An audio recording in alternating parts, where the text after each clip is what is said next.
ஓம் சக்தி பராசக்தி. என் அன்பு தங்கமே, உன்னுடைய துணையை இப்பொழுது நீ பிரிந்து மிகவும் தவித்து கொண்டு இருக்கின்றாய். தினமும் இரவில் உறக்கமில்லாமல் சரியாக உண்ணாமலும் மிகவும் வருத்தத்தில் உள்ளாய் தங்கமே. அதனால்தான் உன் அம்மா நான் சென்று உன்னுடைய துணையின் மனதில் உன் ஞாபகம் எந்த அளவில் இருக்கின்றது என்பதை பார்க்கச் சென்றேன்.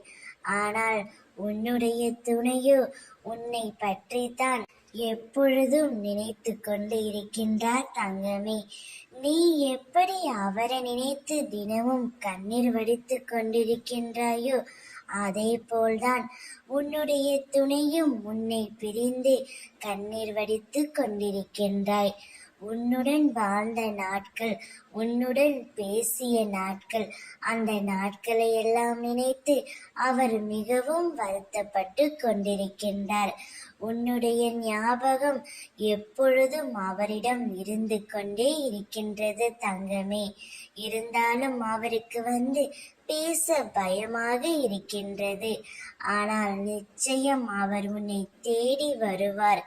இப்பொழுது இருக்கும் சூழ்நிலை விதியாலும் சதியாலும் நீங்கள் இருவரும் பிரிந்து இருக்கின்ற நிலை வந்துவிட்டது. ஆனால் இது அவ்வாறு நீடிக்க வாய்ப்பில்லை தங்கமே. அவரே மனம் மாறி வருவார். அவரே என்னிடம் சொன்ன வார்த்தை, உன்னுடன் வாழ வேண்டும், உன்னுடன் பேச வேண்டும், உன்னை பார்க்க வேண்டும் என்று மிகவும் துடித்து கொண்டு இருக்கின்றார். நீங்கள் இருவரும் சந்தோஷமான வாழ்க்கையை நிச்சயம் பெறுவீர்கள். ஓம் சக்தி.